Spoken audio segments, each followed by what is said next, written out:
Hello, everyone, and welcome to episode 17 of the Snapshot. We're your hosts. My name is Brendan Patrick, and I'm joined by none other than Marvel Snap phenom, Cam Best. The Snapshot is a Marvel Snap podcast focused on the competitive side of the game. For episode 17, we'll be diving into the big changes that occurred on April 18th's patch, which included changes to matchmaking, kitty Pryde compensation, card rebalancing, and more. We'll also be going over top 5, or at least some of a selection of 5 decks that we think are performing really well right now to help you hit Infinite in the end of the season here. Let's get into it.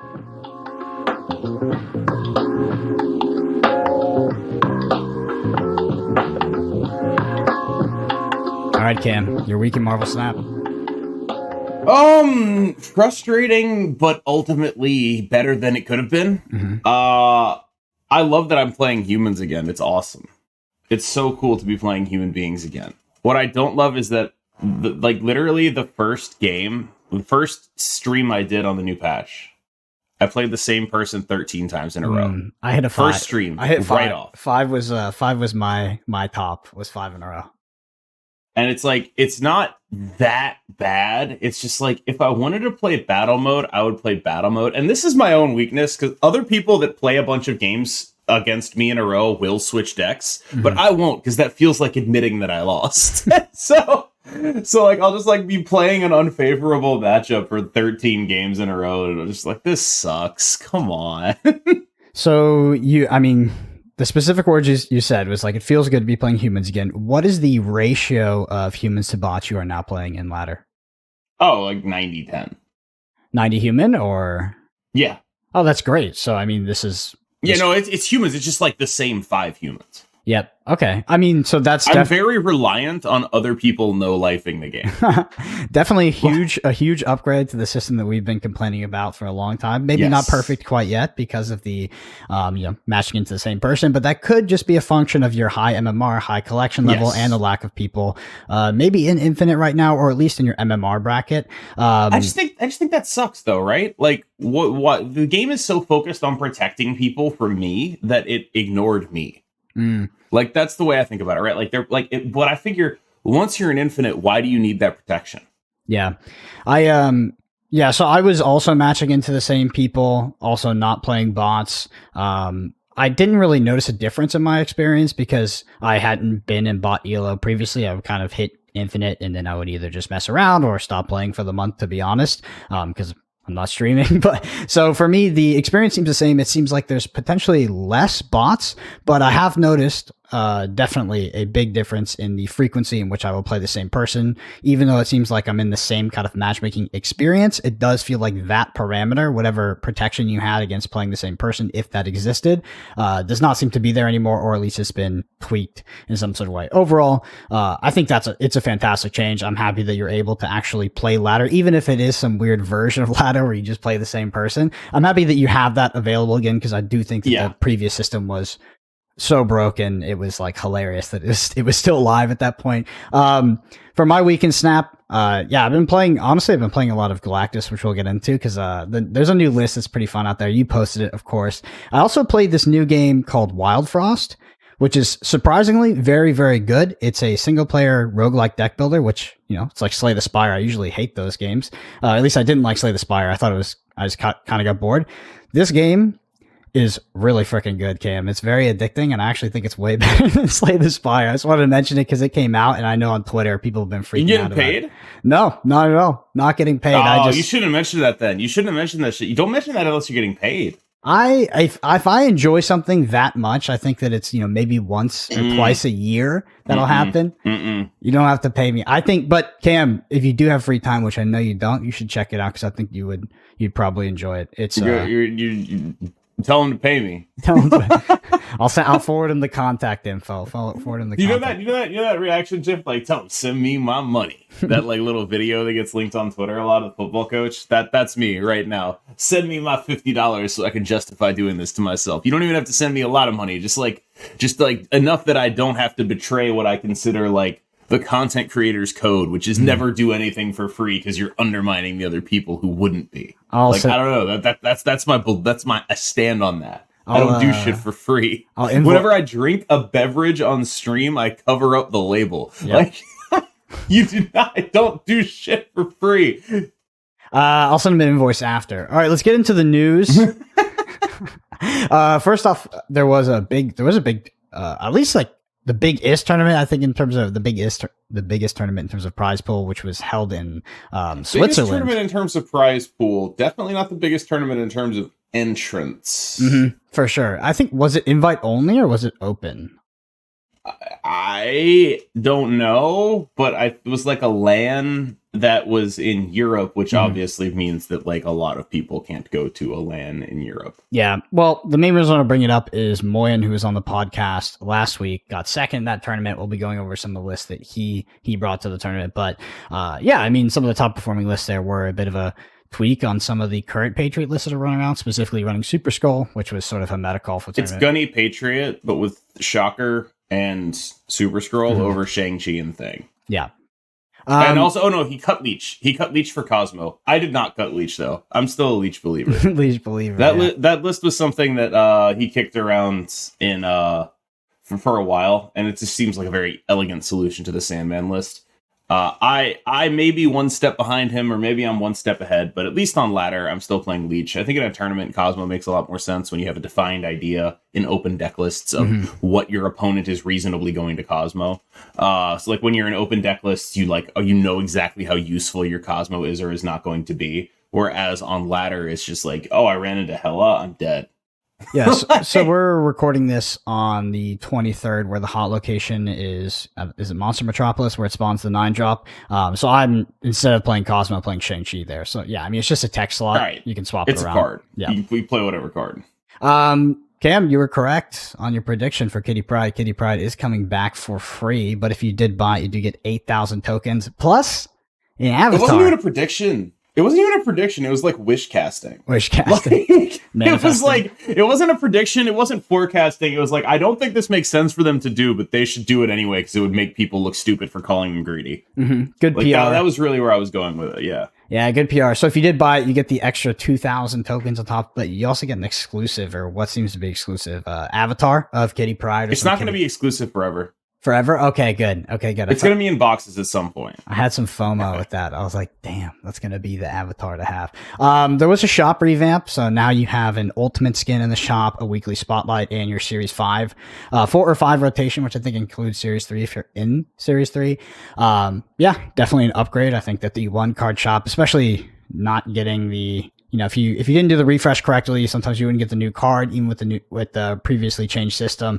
And yeah, this is a massive upgrade. I enjoy it. Cam, still same opinion, I assume, on Ultimate Variants. They are in a funny spot.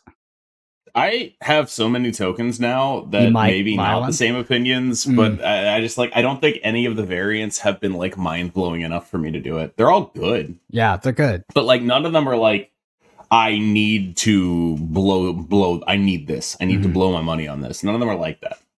Yeah, I think that the people who buy Ultimate Variants have done it as a way to engagement farm on Twitter. Seems to be the going thing for Ultimate Variants. There was a game board update, which I actually didn't know this was coming. I just booted up my game and I was like, wow, this looks a lot better. I like it. What do you think? Are you a fan?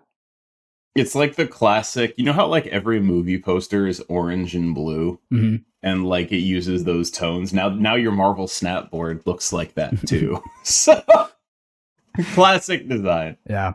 And then of course the rank changes. So outside of what Cam and I have already said, Infinite players now only play against Infinite. So that is one of the biggest changes. So on your climb up, no longer can complain, why am I matching against Infinite people? I think that the climb might be harder, to be honest, potentially. I've got a theory. Here's my theory, is that most of the people that were complaining about Infinite people didn't understand that it doesn't actually matter. Right? Yeah. They're like, I'm ranked 60. Why am I playing an Infinite person? A person who was Infinite last year. It's like, well, probably because they suck.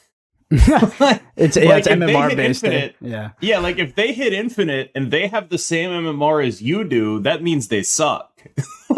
Yeah, that's what that means. I want to break that. They suck or you're good. I want to break that down slightly because it was based off MMR. So even if the person was higher ranked than you, they technically had like a similar, I guess, cube win loss at that point. Yeah, it means they played more than you, and then they got a little bit further, but the game is saying basically they're only matching with you. When you match with an Infinite player, and you're like, I'm not good.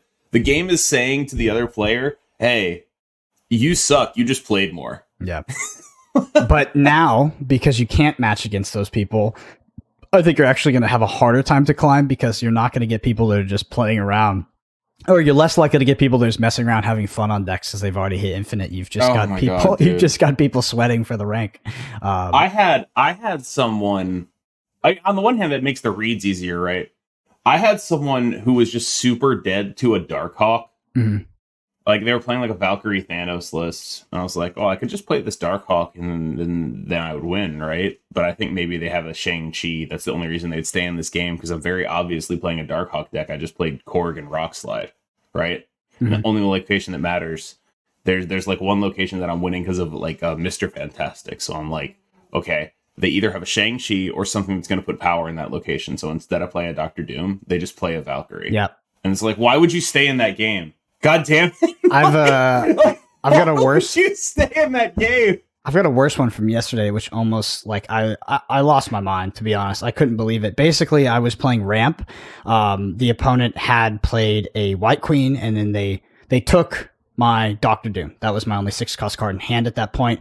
I drew at Magneto. My Magneto was my number 1 winning play, but it could be countered, right? He could have had a tech card, anything like that. So basically he, instead of playing whatever, I forget what card it was, but he played he played the losing play against Doctor Doom, but I didn't play Doctor Doom, my best play, to try to go layer 2, and I played the Magneto. And he literally had my Doctor Doom in his hand. I was like, are you kidding me? Yeah, I mean that's ladder for you. I don't know. I really want to know, because like the player that did this to me is like a really good player. Like a really, really good player. One of the people I play a lot. It's just like, why would you stay in there? I know you're better than this. Are you? And the only thing I could come up with is he stayed in there because he thought I would outthink myself. Like he just has the read. I think you got to, sometimes I think especially with players you might know, sometimes you might get people when, they're on the toilet, they're in line for something, they're multitasking at work, and, maybe they're just not paying as much attention. They just don't really care. Yeah, let's go to the card updates. So we did have some buffs and nerfs, which are these are pretty interesting. I'm happy to see them, but let's get into this a lot. Shuri. So Shuri previously was a 4/2 on reveal, double the power of the next card you play. It is now a 4/2, and it says on reveal if you play a card here next turn, double its power. So it has to be in the same lane. This is a pretty significant nerf.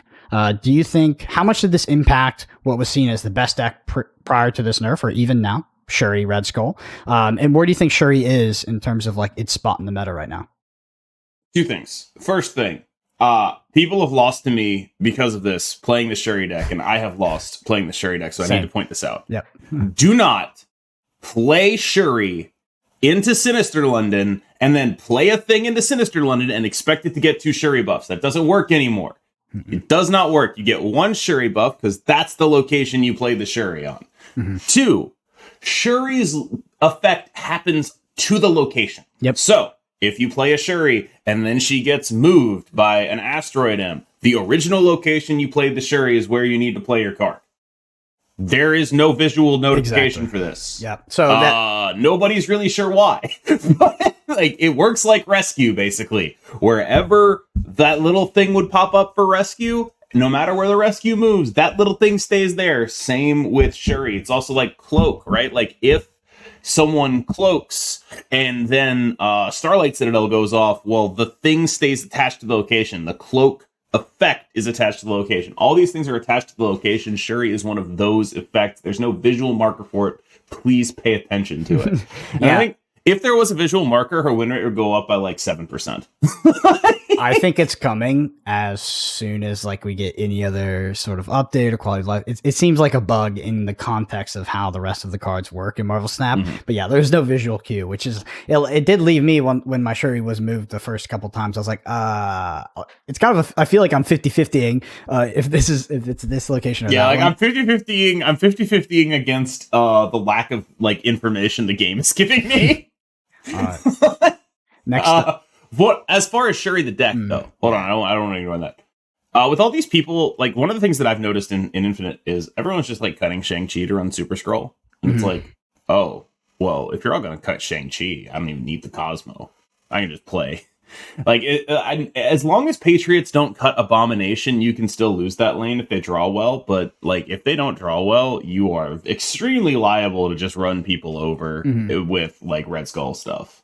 Yeah. So, where do you see Shuri outside of the Shuri Red Skull deck? Are there any other deck lists it's fitting in right now?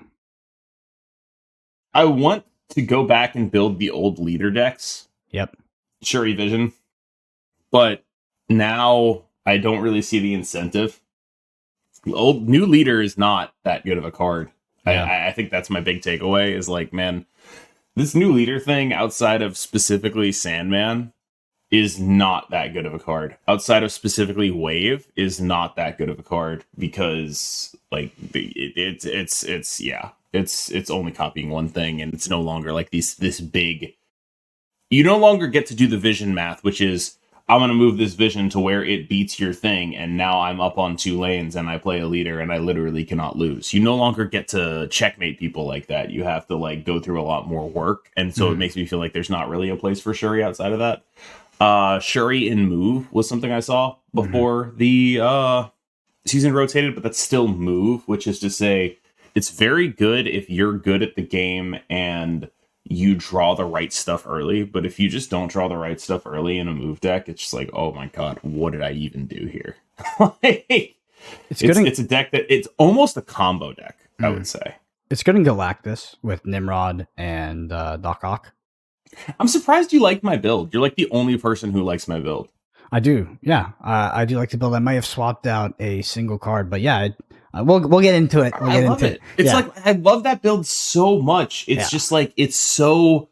I think there's not a ton of returns on it right now. When like not against Patriot.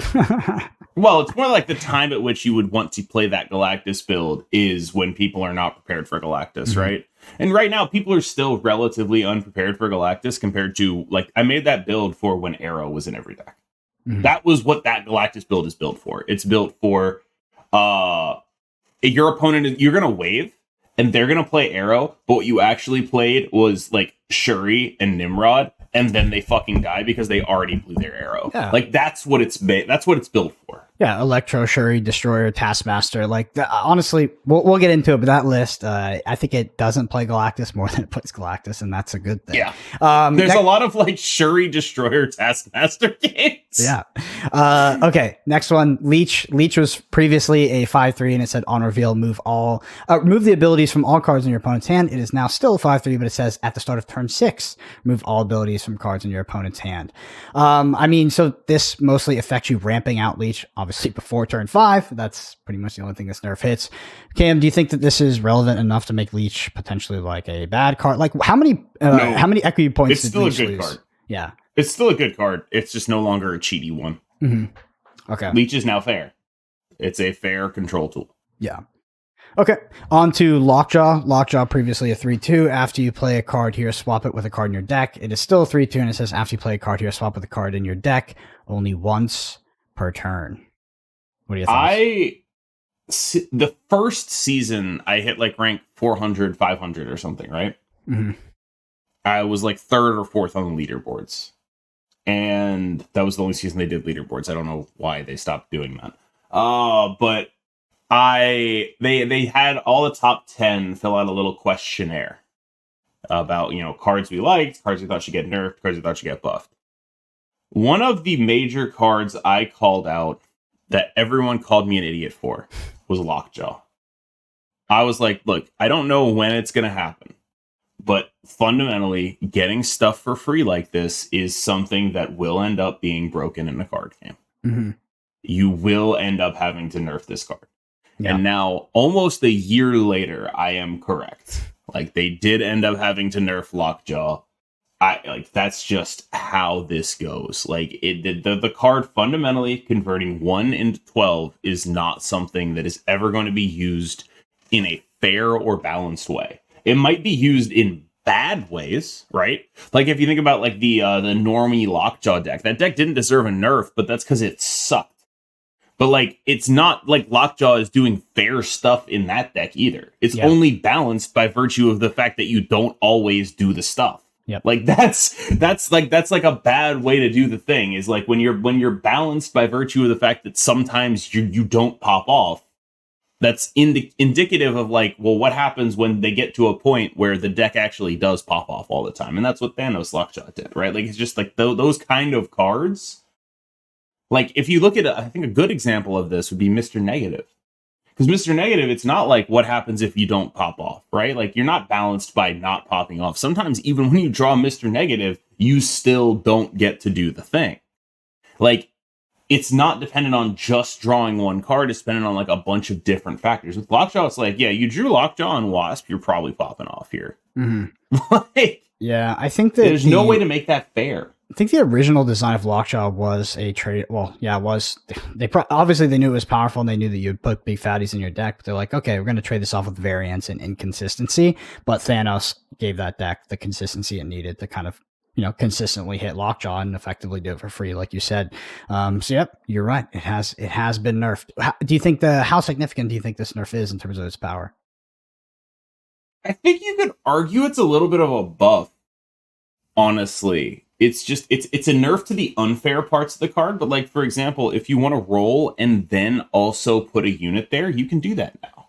Mm-hmm. Like, I don't actually know that Lockjaw Thanos is bad now. It just needs to, like, the issue that Lockjaw Thanos has is it needs to refocus around 5-cost cards, right? Because now you want to do 1+5 on the final turns of the game, right? You want to do a Time Stone into a 5-cost. You want to do a 5+1 on turn 6. So you need to refocus around 5-cost cards. And when you end up refocusing around 5-cost cards, one of the things that really pops up is a lot of ongoings. And so you get like the Lambie series Thanos build, which you'll see in my video. But when you run a lot of ongoings, you get crushed by Super Skrull. And so like that's the awkward spot that Thanos is in right now. I almost want to go back to the drawing board and play it with absolutely no ongoings. Put like every 5-cost card that I like that doesn't have the word ongoing on it in the deck, and then just be like, fine, I'll play stats. I'll play Black Bolt and Stature. I'll play like just whatever it is that doesn't get countercarded, right? Mm-hmm. Because now I feel like the deck is much more vulnerable to not just Super Skrull, Enchantress, Shang-Chi. Right, like I want to play a version of Thanos that's immune from all of that and just lockjaws people. That's what I want to do. I haven't put it together, but it's what I want to do. All right, next up, a change to America Chavez. It used to be a 6/9, said you always draw this card on turn 6 and not before. Now it says it's still a 6/9, says starts on the bottom of your deck, draw this on turn 6. How do you feel about this change? Good. Someone asked me earlier, like, how would decks with Iron Lad ever want to run America Chavez? It's like, oh man, that's a really good point. That's really bad. Yeah, does she count as being on top of the deck? I have no idea. So making her do the same thing but always be on the bottom is great for, future unreleased cards that affect the top of the deck. Yeah. Quick tangent. I was looking at some of those data mined unreleased cards. There is some wild card design coming to this game with. Well, hold on. Mm-hmm. I want to stop you there. Data mine unreleased cards, I don't give a shit about that. The ones that are confirmed to be coming up in May and June, that one I care about. Because like there are a bunch of people like I see people farming Twitter engagement off Mephisto all the time, and it's like that card's not coming out. I'm sorry. That's a card like I see people farm, like there are 2 cards that I see people farming Twitter engagement off is Mephisto and Black Knight. Black Knight is the 1/2 that when it dies it draw a card. Okay. Which like is just it's just kind of an outrageous card. Like I'm not saying it can't come out or it will never come out, but I wouldn't expect them to be released in the forms that they're currently in. And they come from the same data mine where there was a War Machine card that had exactly old Khazar's text, 4/5 Khazar text. It's like these are clearly not cards that are intended to be released. And then like every month someone will be like, when are they going to release Black Knight? Or like when are they going to release Mephisto? And it's like I don't think they ever are. I don't know, man. I'm sorry. Is the I can't remember the name of the card, but is it confirmed? It's I think it's a 1-drop. I think it's 1/1 where you can tap it and see the top of your deck. Howard the Duck. Is he confirmed? Yeah. Okay, I think that's pretty cool design. We'll see. Anyway, on to Jubilee. Jubilee was a 4/1, said on reveal add a card from your deck to this location, and now it says on reveal add the top card of your deck to this location. Does this change anything right now, or is this more kind of a later thing? No, it's just a changed version of their original solution. So for those who aren't aware, America Chavez used to always be on the top of your deck, and Jubilee used to always pull the top card. Mm-hmm. So what would happen is you would just free roll America Chavez and then play her for 4 on Jubilee like 70% of the time. So you would just sort of get to do that for free. You have your little deck thinning and you pay no cost for it, because not only are you not drawing America Chavez on 6, you're getting her on the board for free with your Jubilee. It was very not fair.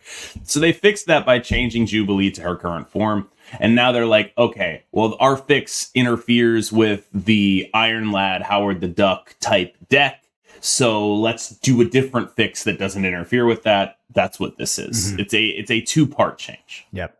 All right. On to the last, or kind of the finale here. Leader.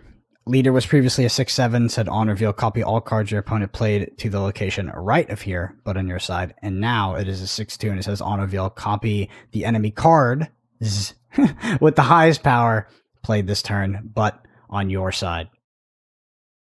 Is this thing on? Yep. I'm on a heater. Oh, God. Yeah, our audio engineer is going to have a fun with that. But yeah, leader is back. Like leader, I think prior to this change was pretty much not playable like at all, and now it is playable. But like you said, it's not the leader of old. I'm glad that it's not. It was a deck like the Sandman stuff really scared me on day one. I'm glad it's not that good. I'm glad Patriot exists to give Sandman the middle finger. Yeah. It's funny to see. Yeah, it is funny to see Leader come back and to see a lot of Patriot, or at least I've been seeing a lot of Patriot on ladder. Maybe, I don't know if that is as a result, but kind of reminiscing on old play patterns nowadays. It's not a result of Leader, it's a result of Sandman, right? Like when you talk, like, I think of Sandman as still like the format cop. Okay. It defines the contours of the format, right? Patriot right now is good because it can afford to play Super Scroll because there's a bunch of air in the deck. Like you have like just 3 slots in any Patriot deck that you can play whatever card you want to play in, basically. You can afford to play Super Scroll, and if you snap smart, you can just beat Sandman by playing the cards Patriot, Mystique, any other card, and Ultron, right? Like, you don't need to play any amount of cards per turn to have more power on the board than the Sandman player. Yeah. And that's pretty much it. You go like Patriot, Mystique, Abomination, Ultron, they die.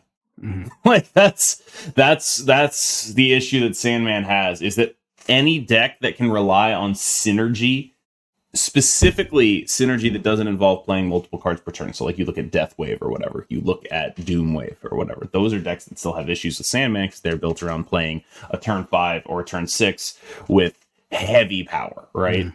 Multiple cards per turn. I'm playing Death plus Wave. I'm playing She-Hulk plus Doctor Doom, right? You can't do that if their opponent has a Sandman on the board. So like these are the things that like these define the contours of the format right now. Mm. If Patriot picks up in play and Sandman starts downshifting, suddenly the format will open up a lot more, I think.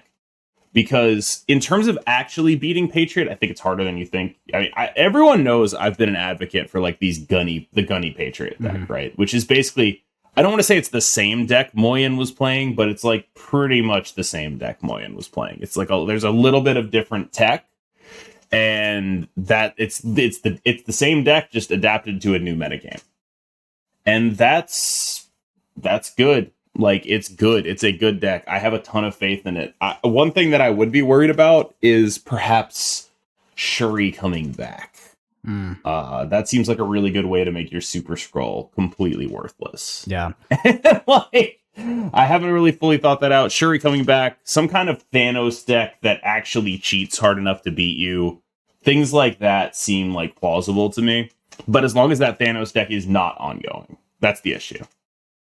Yeah. Do you think the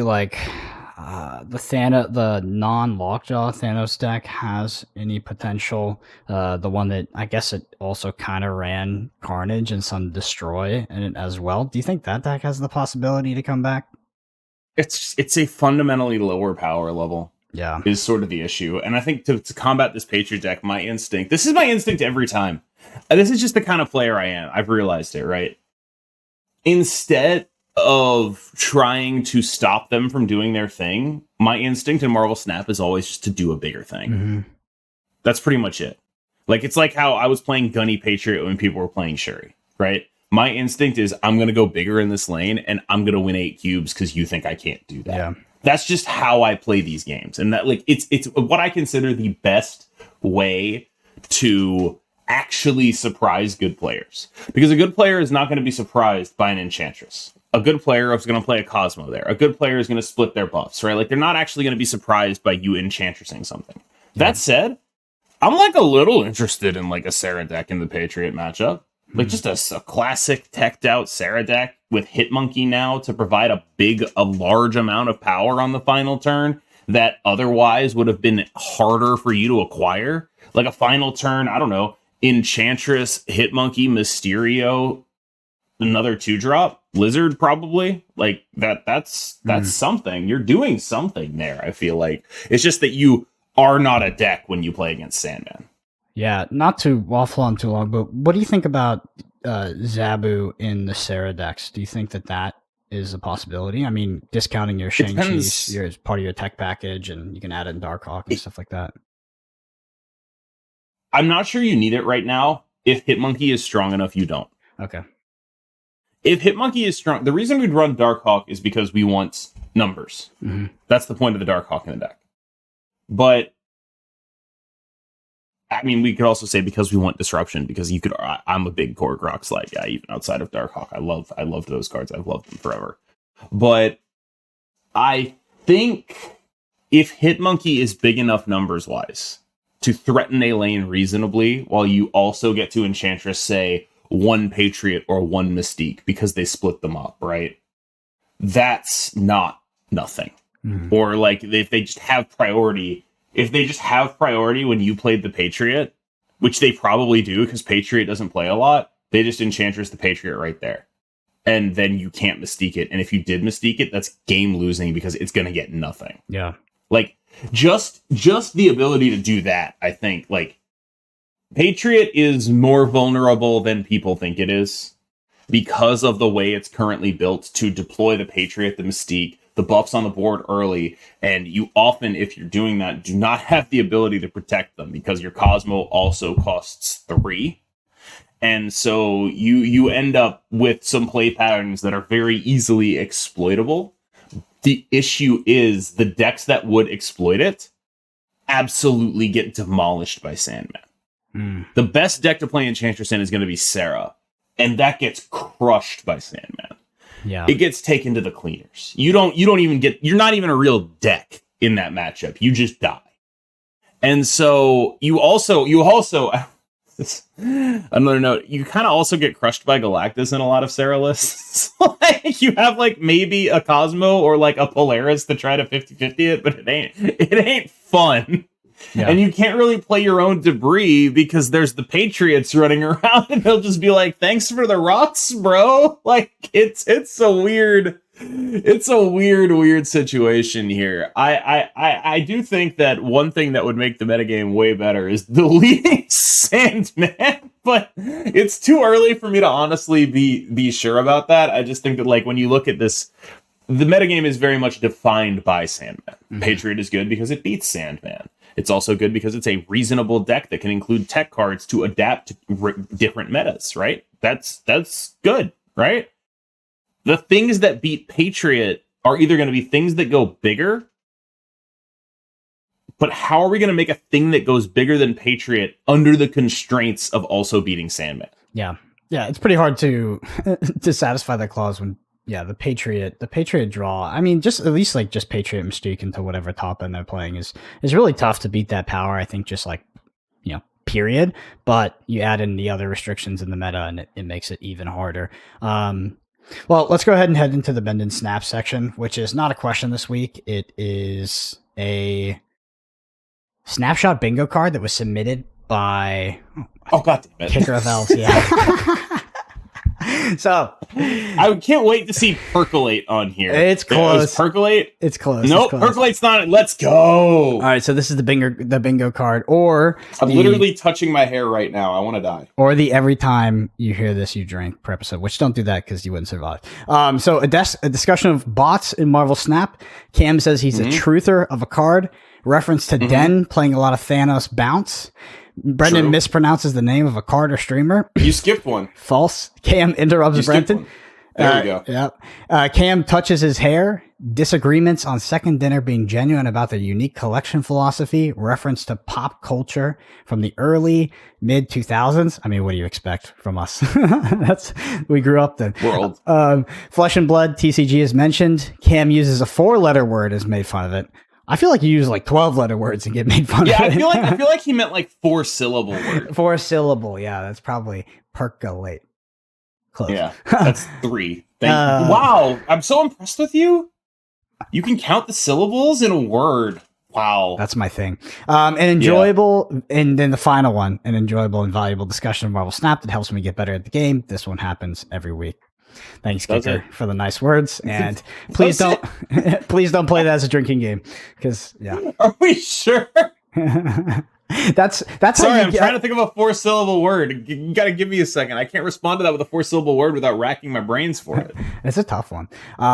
Anyway, if you want to get your question right out in the pod for the Bendis Sap section, shoot us a comment on YouTube. We'll get it queued up. On to the main topic, KM, which is just going to be lists. So the first one I'm going to pop up here is... Hold on. Before we jump into the main topic, I want to point this out. Someone asked you about this on Twitter. You make fun of me for words, right? You make fun of me for words. I noticed some things about the way you say words on Twitter. Someone asked you about my list that you posted. You're like, it's been doing really well. They're like, hey, do you think you could cut this? And you were like, defiantly, instead of saying definitely. So that is not. And then you said Shang-Chi, but you said Shang-Chi, but spelled it with an E. And I'm calling you out. Because I was gonna forget about this, but on our notes right here, in the ramp thing, it says Jeff replaced with Jubilee, but Jubilee is misspelled too. I'm calling you out. It's just the European version of spelling Jubilee. No, so Jubilee.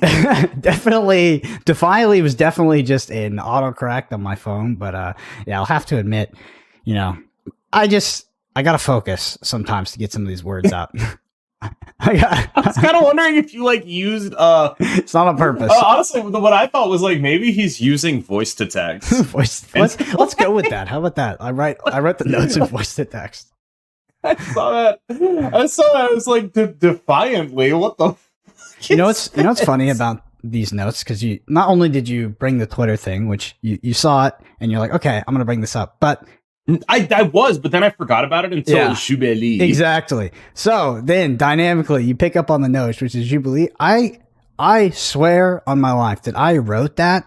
It has a red squiggly line under it, by the way. And I was like, that's spelled incorrectly.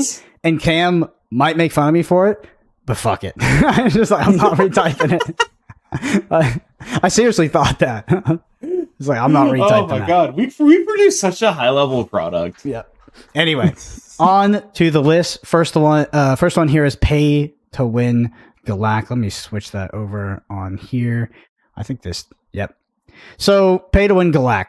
This is Yondu, Wolverine, Electro, Wave, Shuri, Taskmaster, Nimrod, Doc Ock, Null, Galactus, Destroyer, Death. Cam, I took this list from you. Yeah. What are your thoughts on it in general? I ended up cutting Yondu for Daredevil. I'll tell you what I'm really not sure about is the Death. I kind of want to cut the Death too. I just don't have any better ideas for what I could run instead. Maybe just like a Psylocke. If I'm not playing America Chavez, I could just run a Psylocke as my extra ramp card. That seems plausible to me. So I think that would be where my head was at with this, because the Death is cool, but without Yondu, I mean, it's not like she's going to get played, and it's not like she's going to get played if you don't Galactus anyway, and so I'd rather just make the Galactus stuff better, and then just try to catch people off guard. The issue is when I previously played this list, having the third ramp was just like often superfluous. I just don't know if it's going to be as superfluous as the death. What we're really missing is like another disruptive 5. That used to be Leech, but now for obvious reasons it can't be. It used to be Hobgoblin, but now you can't Shuri a Hobgoblin and have it actually make sense. So it's not great in that sense. I wish I had a better idea of what those 2 slots should be. They're the biggest in the Nimrod Galactus list. Those are the 2 slots I'm the least sure of. And I currently, I think in my video I showcase this list, but the list I recommend is a much more straightforward Galactus video because I still don't think people are prepared for it to the point that you need to do this Nimrod stuff.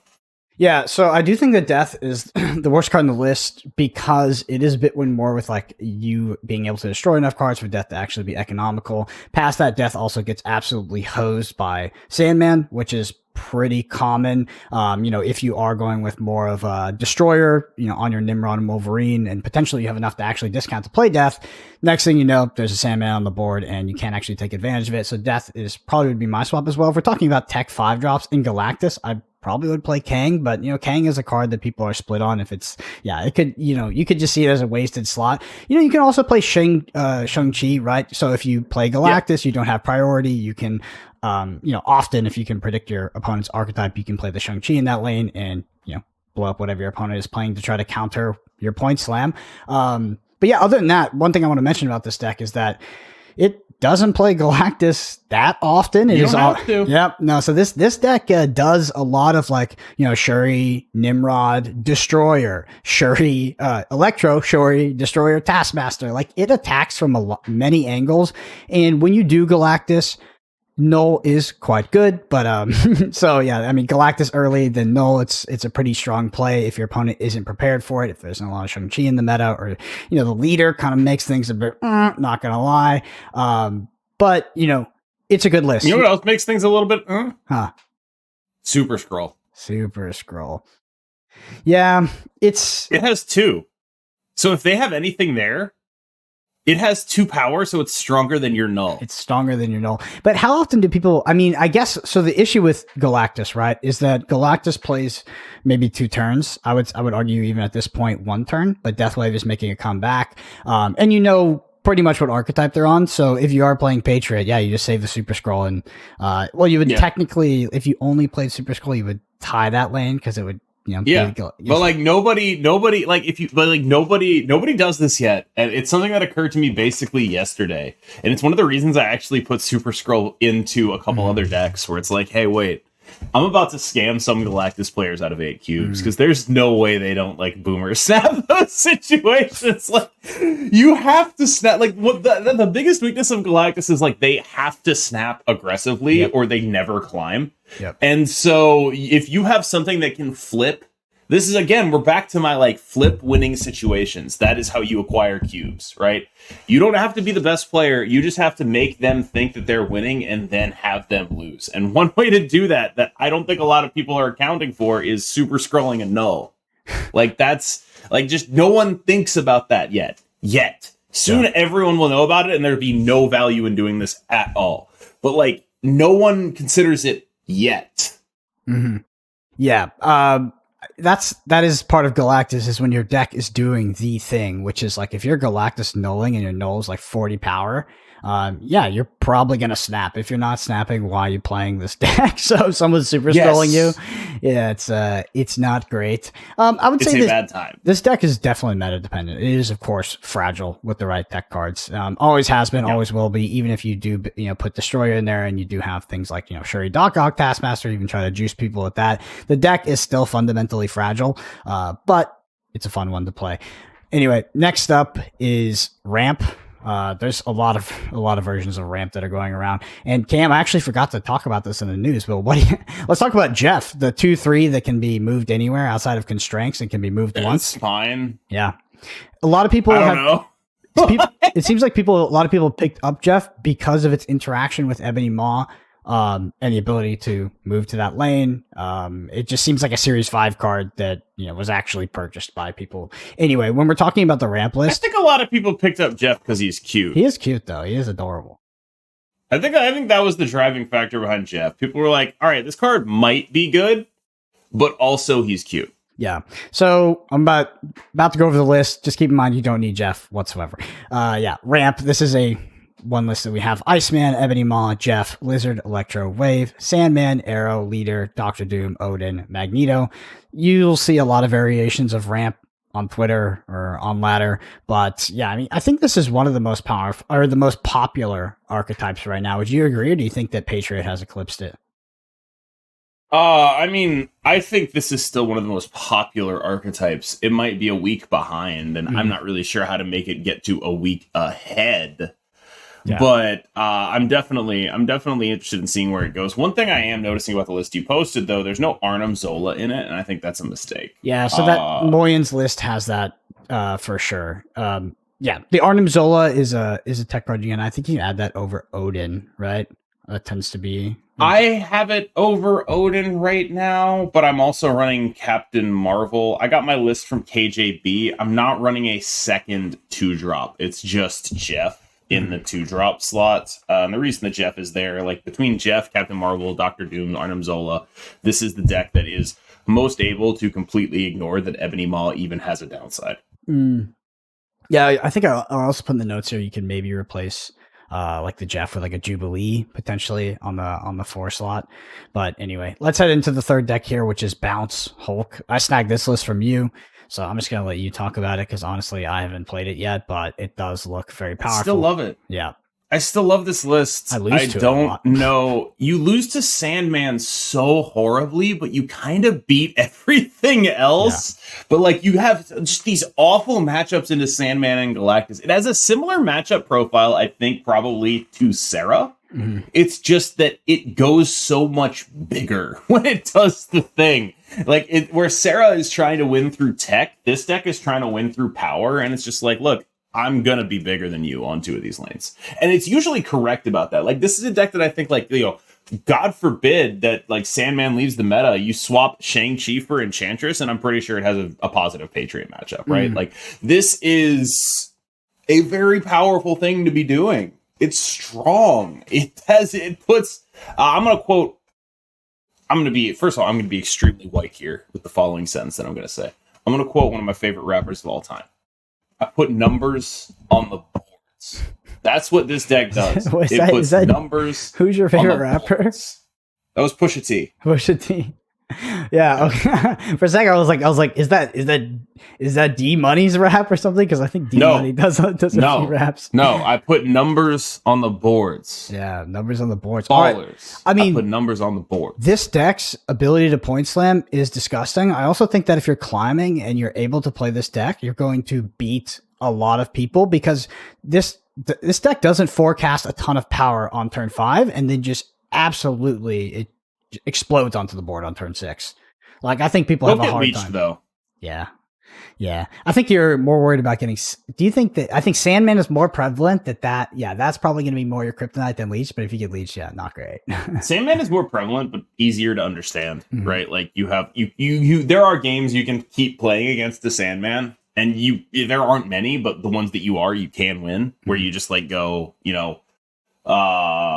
play some stuff early, play a Demon, soak with a Sunspot, play an America Chavez. I guess that probably works a lot less now that they have Leader, but they have to be smart enough to play Leader. I don't know. It's an interesting spot. Mm-hmm. All right. It's not unwinnable.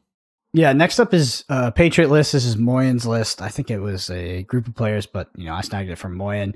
That's going to be Wasp, Squirrel Girl, Misty Knight, Shocker, Mystique, Patriot, Cosmo, Debris, Super Scroll, Blue Marvel, Abomination, Ultron. Cam, if you talked about the ramp list being a week behind, I think that this Patriot list is a week ahead, at least until the other Patriot lists start adding in Super Scroll, because I'm running into a lot of Patriot on ladder, and if you have Super Scroll and the opponent does not, oh my god, it is good. I played a Patriot mirror on ladder against a former Hearthstone Grandmaster. Both of us played a Super Scroll on 4. Neither of us played any buffs the entire game. Yeah, you're priced into We played a Patriot mirror. where the only things we actually did were playing like literally Abomination and Wasp and Ultron. That was the whole game. And I won that mirror because I had more early game cards than him. That was it. I had like Misty Knight and Shocker, and he skipped turn 1 and 2, and then the game ended. That's it. That's what happened. Because neither of us could play any of the other cards that actually do anything, because we both played Super Scroll on 4. So it was like I had Misty Knight and Shocker and Abomination, and that's what won me the game. It was like I was rank 1. Yeah. It was incredible. It's tough, too, because if you're in the Patriot mirror and you don't know if your opponent has a Super Scroll, you're probably still going to deploy your Patriot on curve if you can, and then your opponent Super Scrolls on turn 4, and yeah, you're at a bad spot. A bad spot. But yeah. This week for us this list is a week ahead for us. The next up is Darkhawk Dino. This is kind of like your mid-range list. I think this I love this crap. Why am I addicted to just playing like mid-ass decks? Dude, this deck, I like this deck too, because this deck reminds me of decks I've been playing for a long time now. But when I play this deck, I just feel like no other deck on this list do I feel like I just consistently lose. And that's how I would describe my experience, is I just lost. Like, I just couldn't win. Like, I didn't have enough points. Like, I just got outvalued. Like, this deck just seems like it's a strong deck. It can win. It's powerful, but it doesn't feel like it's competing with the sort of tier 1 decks I see on ladder right now. It's in every game, but I don't know how many of those games it's winning, but I love it. I love being in every game. I love having that. Yeah. I love it so much. So do I. All right, last one here is Deathwave 2023. This is just the Deathwave deck from the tournament. This is the winners list. It is... Oh, sorry, I gotta go back to the Darkhawk list because we didn't read it out for the audio listeners. The Darkhawk list is Korg, Quinjet, Zabu, Sentinel, Mystique, Cosmo, Darkhawk, Shang-Chi, Rockslide, White Queen, Devil Dinosaur, Leader. On to Deathwave. Deathwave, Hood, Squirrel Girl, Yondu, Bucky Barnes, Carnage, Killmonger, Wave, Deathlock, Shang-Chi, Arrow, She-Hulk, Death. I mean, that is the most quintessential Deathwave deck I've ever seen. I mean, that is what that deck is. I haven't seen it on ladder cams. I haven't played it, but I wanted to honorable mention it because it did win. I want to talk about Deathwave. Go for it. I want to talk about Deathwave. Okay. Upsides of Deathwave. There are far fewer decks playing for priority. There are far fewer decks playing armor. So if you play smart, you don't get your shit armor Cosmoed all the time. That's really good. What's really bad is that I don't know exactly when everyone decided it was okay to play this deck again. But as someone who never cut Leech from my Patriot deck, this is the freest matchup I've ever played in my life. Mm-hmm. Like, I played it on ladder a couple times. It was shit. And it was like, there was one game where my opponent went off, did everything, played the wave, snapped, played She-Hulk Death, and I still won the game. And it's like, what the fuck are we doing here? Like, that you did everything you wanted to that game, and I didn't even play Leech, and I still won, and I could have played Leech. And the next time I played that person, I just like snapped on turn 3 and they left. And it's like that. Yeah, that's kind of how I envision the matchup going, where it's like, okay, the best thing this deck can do, and I think the games where it really puts a threat on you is when it gets to do Bucky into Carnage, because that's just a big number of points. Yep. Bucky into Carnage will get you a lot of places, right? But the games when they don't Bucky Carnage, this deck is the mopiest deck of all time. Do you think this deck gets I'm very impressed with the play of I don't know how to pronounce their name, the person who beat Moyen in the finals of Exploria, because I don't think this deck is very good, and I think the Patriot deck is favored in the heads up, and so to win an unfavored matchup is very impressive to me. Do you think this deck loses to Point Slam against the bounce deck if the bounce deck is able to manipulate priority in a way to not die to Killmonger? Well, it dies to wave. Okay, so the wave tech on top of that is going to have a good matchup. Yeah, Killmonger and Wave are not cards that you want to see. Generally, like, you can try to get around it. I'm assuming you mean like the bounce deck, like the She-Hulk one, or do you mean like the bounce deck? Yeah, okay. Yeah. So like the She-Hulk one is like a little more able to play through Wave, but not enough, I think. And the straight up bounce deck just folds. Yeah.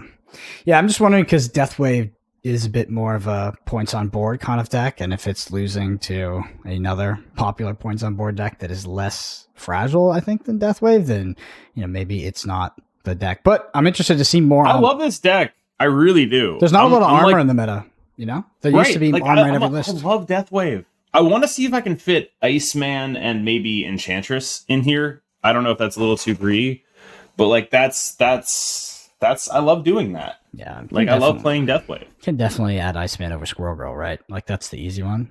But I don't know. Like it sort of depends on what your view on Squirrel Girl is. I think Squirrel Girl is best suited when you like absolutely need priority. I'm not sure how true that is anymore. Less armor in the meta, but if there's a bunch of Cosmo coming around, it might be important so you can get your stuff on board. I don't know.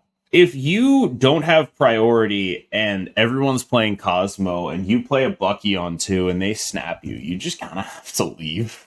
And so like the Squirrel Girl being in all 3 lanes early does help you there. Mm-hmm. Okay. Yeah, I mean, so those are going to be our top 5, which is actually 6 lists. Cam, any honorable mentions or any other lists that you would want to point out that are currently sort of floating around? I actually, by the time this podcast comes out, my video will be out covering 12 lists. 12. Double. I've got, well, it's really 8, but like, I have the default list and then I have like my twist on the list. Mm-hmm. Yeah. So check that out. It's KM Best in a Snap, which is, I think it's one of the best YouTube names I've ever heard. I don't know why I love it. Last thing I want to ask you, Cam, before we close out, what do you think of the now we're a couple weeks into it, the OTA changes on top of the patch changes? Are you enjoying sort of the the change up, the sort of frequency of content? Has it been a good experience for you? Do you think they've been executing it in a positive way? Yeah. I'm happy. Same. I want them to fix ladder a little bit more, but I'm happy. Yeah, which is crazy because I think if we took the ladder experience that we had a week ago as 0%, I think they've taken it 90. Like I think they went 90%. They did like a huge jump, but we just need a little bit of a tweak, right? I don't know if it's 90. 80. 70. I think it's like 70, but yeah. Okay. Yeah. But thank God they did it because I was starting to wonder. I was like, is this ever going to happen? Yeah. We did have a review come in. This is from Crossout26. Crossout says, I went back and listened to all the episodes and now listen every week along with my other Snap podcast. Cam has great knowledge and explains himself in a way that's easy to understand. Brendan is also a great host and asks questions that really get us good info. Love the guests. Love the insight from across the creator community. Keep up the good work, Joe. Appreciate the kind review, Joe. And if you want to get your review read out on the podcast, you can go to ratethispodcast.com/snapshot. It really helps. It is by far the best contribution you can make to us if you do enjoy listening to the podcast every week. Cam and I are on Twitter. Cam is at CamBestMS. I'm at Brendan APG. Again, Cam's YouTube is Cam Best in a Snap. Go check out the top 12 decks there. And then finally, Cam, you are streaming. I think you're streaming today, which is Sunday when we record. But what's your schedule and sort of what are your plans?